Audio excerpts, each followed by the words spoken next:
श्री गणेशाय नमः। जय माता दी। ओम नमः शिवाय।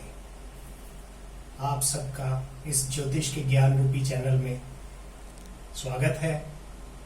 हमारा आज का जो विषय है वो प्रश्न भी इस तरह का है कि हर व्यक्ति को जानना जरूरी है कि जो हमारा भाग्य है, अगर उसमें सब कुछ लिखा हुआ है, पहले से ही डिसाइडेड है, तो हमारे को कर्म करने से क्या मिलेगा। जब हमें प्रारब्ध में जो, जैसे पिछले वीडियो में मैंने आपको संचित कर्म और प्रारब्ध के बारे में बताया और आगामी कर्म, 3 तरह के कर्म बताए। मैं थोड़ा सा जिन लोगों ने नहीं देखा था उसके लिए दोबारा एक बार एक्सप्लेन कर देता हूं कि जो पिछले जितने भी जन्म हुए हमारे, उन सब का चाहे वो अच्छे कर्म थे या बुरे, वो इकट्ठा कर लिया जाए तो वो संचित कर्म कहलाता है। और उसी संचित कर्म में से हमें इस जन्म में कुछ एक हिस्सा प्रारब्ध के रूप में मिलता है, जो हमारा अभी समय चल रहा है, वो हमारा प्रारब्ध है। अब वो अच्छा भी हो सकता है और कुछ बुरा भी हो सकता है। तीसरा हमने कर्म का बताया था आगामी कर्म। आगामी कर्म का मतलब है कि जो इस जन्म में हम कर्म करते हैं वह है।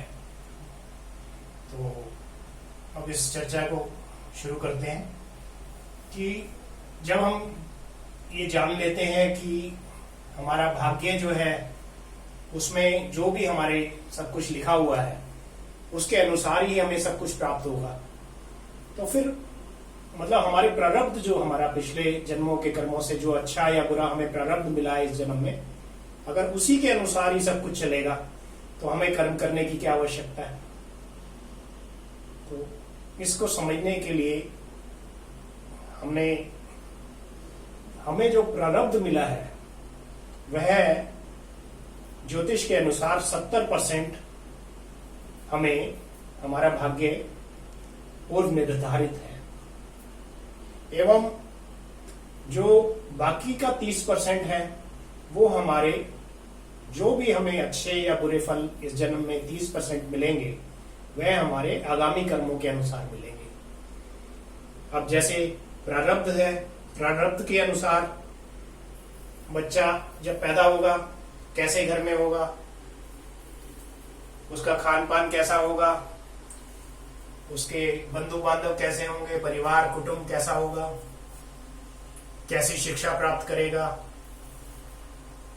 विवाह कैसा रहेगा, संतान कैसी होगी, आय कब प्राप्त होगी, ये सब जो है ये प्री डिसाइडेड है।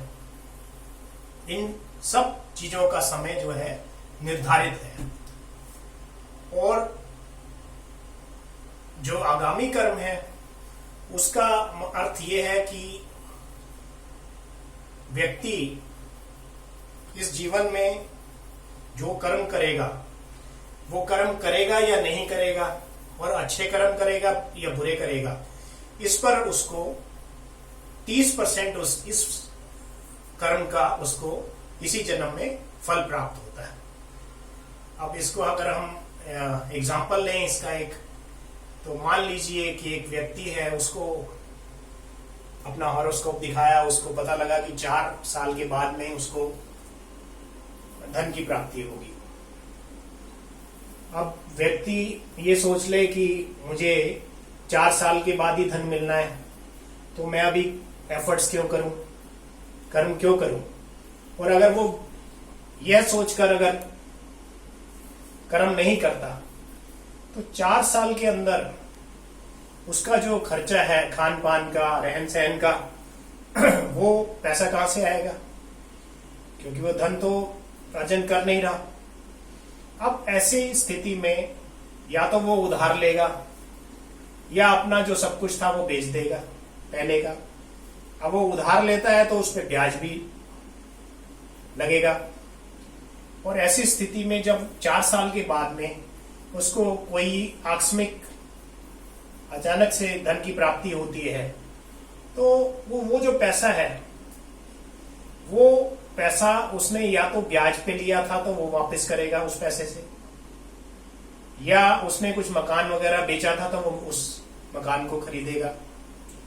तो एक तरह से वो जो पहले की स्थिति थी वो भी अच्छी नहीं रही उसकी, और आगे जो धन आया वो भी चला गया, तो उसका सदुपयोग नहीं कर पाया। जबकि अगर व्यक्ति ये सोचता है कि मैं अपना जो कर्म है उसको, भले ही मुझे लाभ ना हो लेकिन मैं एक तरह से अपना खर्चा पानी निकाल सकूं, उस तरीके से ये सोचकर अगर वो कर्म करता रहेगा तो उससे क्या स्थिति बनेगी कि 4 साल के बाद उसके ऊपर कोई लाइबिलिटी नहीं है, उसे पहले का किसी को कुछ नहीं देना, और जो भी उसको धन प्राप्ति होगी उससे वो सुख प्राप्त कर सकेगा। यह जो है ये 30% जो है ये फ्री विल कहलाती है। इसमें व्यक्ति कर्म करेगा या नहीं करेगा, और करेगा तो अच्छा करेगा या बुरा करेगा, यह भी जो है हमारी फ्री विल पर ही निर्भर करता है। तो जैसे प्रारब्ध का 70% हमें प्राप्त हुआ जो कि प्री डिसाइडेड है, बाकी जो 30% हमने अपना कर्म इस जन्म में कमाया उस पर निर्धारित है। अब अच्छा और बुरा कर्म का कैसे है, आइए उसको देख लेते हैं। व्यक्ति जब मान लीजिए किसी जन्म कुंडली को हमने देखा और उसमें हमें ये ज्ञात होता है कि यह व्यक्ति को जो आय है वो शस्त्र के माध्यम से मिलेगी, किसी शस्त्र का प्रयोग करके उपयोग करके ही वो धन अर्जन करेगा। अब व्यक्ति को जब ये पता लगता है तो वो इसके लिए कई रास्ते हैं। जैसे शस्त्र का इस्तेमाल जो है पुलिस में, सेना में किया जा सकता है, यहां तक कि जो किचन में काम करते हैं वो लोग भी होटल लाइन में वो भी इसका उपयोग करते हैं। तो शस्त्रों का उपयोग इस तरीके से है अगर वो उसको पॉजिटिव साइड में लेता है। अगर मान लीजिए व्यक्ति की संगति खराब होगी और वो व्यक्ति अगर शस्त्र का उपयोग करेगा तो हो सकता है वो चोर डाकू की तरह शस्त्र के बल पर धन अर्जन करे। तो ये स्थिति भी जो है ये भी बनती है, जिसका परिणाम जो है बाद में खराब हो जाता है। हम दूसरा उदाहरण ले लेते हैं। दूसरे उदाहरण में एक डॉक्टर है, सर्जन है, जो ऑपरेशन करता है, काटापीटी करता है और खून निकालता है इस उद्देश्य से कि जो पेशेंट है वो ठीक हो जाएगा। अब उसमें भी शस्त्र का उसने उपयोग किया। और दूसरी तरफ देखा जाए तो क्रिमिनल है जो पैसे लेकर दूसरे का मर्डर कर देते हैं, उसमें भी खून निकाल लेते हैं। तो अब ये व्यक्ति के फ्री विल है कि वो किस तरीके से उसका उपयोग करना चाहता है। वो जो है अच्छे मार्ग से अगर जाता है तो अच्छे फल की प्राप्तियां कर पाता है। अगर उसका जो कार्य करने का तरीका है, जो सोच है वो गलत है, तो वो बाद में निश्चित तौर पे इसी जन्म में उसका दुख भी भोगता है। तो एक तरह से हम ये देख सकते हैं कि अगर सुखी रहना है हमें, तो हमारी जो फ्री विल है हम उसको पॉजिटिव साइड में लगाएं, अच्छे कर्म करें। 70% तो प्री डिसाइडेड है, लेकिन जो 30% हमें हमारी फ्री विल है, जो आगामी कर्म है, जो हम कर्म अभी कर रहे हैं, उनको अगर हम अच्छा कर लें तो हमारा ये जीवन जो है ये भी सुधर सकता है। तो इसलिए इस प्रश्न का जो उत्तर था आपको समझ आ गया होगा कि 30% हमारी फ्री विल है, 70% ही फल हमें पहले से प्राप्त होता है, जिसे हम भाग्य कहते हैं। हम अगर मान लीजिए हमारा भाग्य में बहुत अच्छा नहीं है, लेकिन हम अपने जीवन का 30% हिस्सा जो हम जी रहे हैं, उसको हम अपने कर्मों द्वारा अच्छा बना सकते हैं।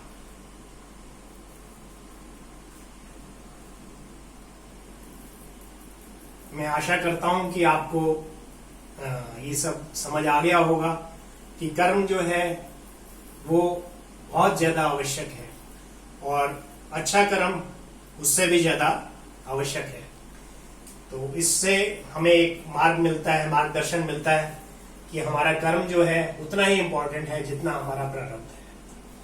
तो हम उम्मीद करते हैं कि इसका आपको इसके द्वारा जो है आपको काफी क्लियर हो गया होगा कि कर्म जो है प्रधान है, क्योंकि कहते हैं कि कर्म के बिना गति नहीं होती।